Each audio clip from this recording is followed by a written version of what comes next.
Chers amis, bonjour. Nous sommes le vendredi 28 juillet 2023. Il est 9h15. Quelques news de l'Arménie, de l'Artsakh et de la diaspora arménienne. Le corridor de Lachin, donc Gornitsor, donc des 19 camions avec 400 tonnes de frais humanitaires de l'Arménie à destination de l'Artsakh est toujours bloqué à l'entrée du corridor de Lachin. Depuis déjà 2 jours, depuis déjà pratiquement 40 heures, l'Azerbaïdjan interdit donc l'entrée de ces camions humanitaires pour la population arménienne de l'Artsakh, les 120 000 Arméniens de l'Artsakh qui sont soumis à un blocus depuis près de 8 mois. Bakou bloque donc ce frais humanitaire, démontrant en cela et plusieurs responsables arméniens l'ont affirmé, que l'Azerbaïdjan a une politique d'extermination de la population arménienne de l'Artsakh, du nettoyage ethnique, on peut appeler aussi génocide. Bakou refuse cette entrée, donc pour l'instant, en affirmant que les Arméniens peuvent utiliser donc la route Ardam-Stepanakert. Mais Ardam, comment utiliser depuis l'Arménie la route Ardam-Stepanakert? C'est impossible. Géographiquement, c'est impossible. Voilà, des réponses fallacieuses, des réponses bien sûr de la désinformation pure et simple. Et jusqu'à présent, l'Azerbaïdjan a affirmé que le corridor de Lachin était ouvert en fait à la circulation, voilà, qui démontre par ce blocage du frais humanitaire que ce corridor de Lachin est fermé au transport, tout simplement. Donc la France a appelé l'Azerbaïdjan à rétablir la circulation dans le corridor de Lachin, comme d'ailleurs l'Union européenne, comme nombre de pays en fait européens ont appelé Bakou à ouvrir donc ce passage. Mais Bakou refuse, donc en attaquant à son tour donc la France, en attaquant donc par diverses accusations, bien sûr fausses, l'Azerbaïdjan essaye de se voiler la face et avec des arguments bidons, de maintenir sa position ferme, de ne pas ouvrir le corridor de Lachin, ce qui démontre qu'on ne peut pas faire confiance à l'Azerbaïdjan pour un traité de paix, qu'on ne peut pas faire confiance à l'Azerbaïdjan, un État voyou, pour le sort des 120 000 Arméniens de l'Artsakh qui seront de toute façon exterminés s'ils ne sont pas azérisés, s'ils ne sont pas pulvérisés.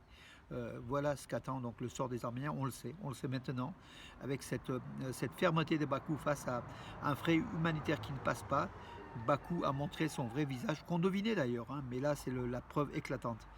Aujourd'hui, donc ce matin, des diplomates européens et étrangers accrédités donc à Yerevan, en Arménie, vont se rendre au corridor de Lachin, justement, faire le constat de ces 19 camions bloqués. Voilà, l'Union européenne demande aussi l'ouverture, mais Bakou n'obéit personne en fait, tout simplement. Voilà. Donc le constat se fera aujourd'hui par des diplomates européens eux-mêmes que le corridor de Lachin est fermé et que l'Azerbaïdjan refuse le passage d'un frais humanitaire pour la population arménienne civile de l'Artsakh, les 120 000 Arméniens.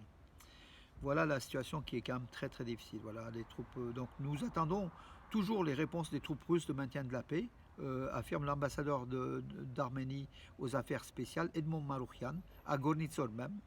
Mais bon, la Russie ne réagit pas non plus. Donc ça veut dire peut-être aussi que la Russie est de mèche avec l'Azerbaïdjan pour justement bloquer ce corridor de la Chine ou que la Russie n'arrive pas à imposer ses forces de paix face aux Azéris. Voilà aussi la situation.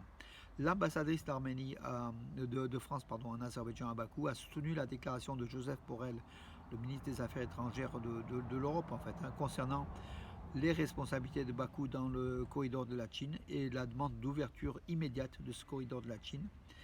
Cette ambassadrice de France donc, à Bakou risque aussi d'être convoquée tout simplement par le ministère des Affaires étrangères d'Azerbaïdjan pour rendre des comptes. Voilà donc où on en est, donc cette politique de haine anti-arménienne et puis surtout de vouloir exterminer la population arménienne de l'Artsakh, de la tuer à petit feu, de l'affamer et puis de faire en sorte qu'il n'y ait plus d'Arméniens en Artsakh. Refuser l'entrée des cargaisons humanitaires confirmant l'intention de Bakou de commettre un génocide au Haut-Karabakh, affirmait donc Nicole Pachinian, bien sûr, donc comme je l'ai dit tout à l'heure.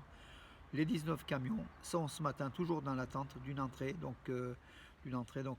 en Artsakh, une entrée qui ne se fait pas, Bakou n'ouvre pas, et même Bakou aurait même doublé ses forces donc à ce passage illégal, un passage illégal de l'entrée, en fait, après le pont de Hakkari, sur l'entrée du corridor de la Chine.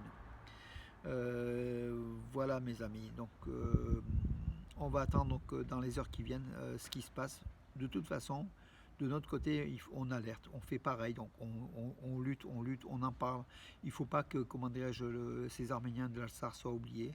Il faut que ce cas extraordinaire, d'ailleurs avec témoignage, avec image du blocage du corridor de la Chine par l'Azerbaïdjan, soit mis en exergue tout simplement pour montrer, démontrer la politique haineuse, vraiment exterminatrice de l'Azerbaïdjan. Et derrière l'Azerbaïdjan, bien sûr, il y a la Turquie, comme vous le savez. De toute façon, Aliyev et Erdogan, c'est le même combat. Ce sont deux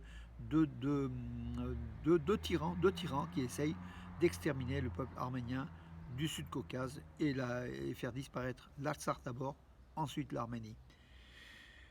Voilà mes amis, donc après cela, parler de sport, donc c'est un petit peu de, comment dirais-je, difficile, mais hier par contre, donc une bonne joie. Donc Punic Eleven s'est imposé en Suède contre une équipe, une des meilleures équipes de Suède, hein, Kalmar, s'est imposé 2-1 au deuxième tour de l'UEFA Conference League. Il y avait 4 clubs arméniens donc hier dans cette partie du deuxième tour de l'UEFA Conference League. Arad Armenia Apovian, Arad Armenia fait un match nul 1-1 contre le club grec de Aris, et Urartu Yerevan qui était prêt de s'imposer donc en Roumanie contre le champion Farul Constanța. Urartu Yerevan a perdu in extremis à la dernière seconde dans les arrêts de jeu, a perdu 3-2, donc alors que les Arméniens dominaient en fait la deuxième mi-temps largement, hein, mais ils n'ont pas concrétisé les 6 occasions de but qu'ils ont eues en deuxième mi-temps. Alashkert Eleven, Alashkert a perdu contre les Hongrois de Debrecen qui a gagné 1-0, donc les Hongrois. Au match retour, donc les équipes arméniennes sont plutôt, comment dirais-je, peuvent créer la surprise de toute façon. Voilà, donc des 4 clubs, peut-être qu'il y en a 2 qui pourront aussi se qualifier pour le troisième tour. Peut-être même 3, donc on verra. Voilà, donc plutôt, donc le sport arménien, le football arménien est en forme, hein, donc d'après ces informations, d'après ces résultats. Alors, oui, le nombre donc de fausses couches d'enfants morts-nés en Artsakh a augmenté, bien sûr, c'est la crise, c'est la malnutrition, c'est le stress, c'est beaucoup de choses aussi qui jouent sur la vie du pays. Oui, le porte-parole du ministère azéri des Affaires étrangères dénonce le silence de la France face aux provocations de l'Arménie. Vous vous rendez compte? C'est l'Arménie qui provoquerait l'Azerbaïdjan par un passage de camions humanitaires vers les Arméniens d'Artsakh. Voilà où on en est, mes amis. Alors, tous ceux qui défendent les Arméniens, alors, chers amis politiques, quelques-uns, vous écoutez aussi ces vidéos, réagissez s'il vous plaît, mais au-delà de la réaction, nous voulons de l'action. Nous voulons de l'action pour sauver justement l'Artsakh, pour sauver aussi l'Arménie, le sud de l'Arménie. Voilà.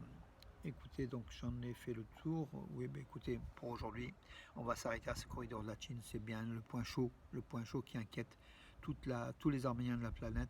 Nos yeux sont rivés sur ces 19 camions toujours bloqués à Gornitsor face à l'entrée du corridor de la Chine, face aux Azéris qui bloquent l'entrée d'aide humanitaire pour ces Arméniens de l'Artsakh. Voilà mes amis pour aujourd'hui. À demain en espérant de bonnes nouvelles en tout cas. Bonne journée.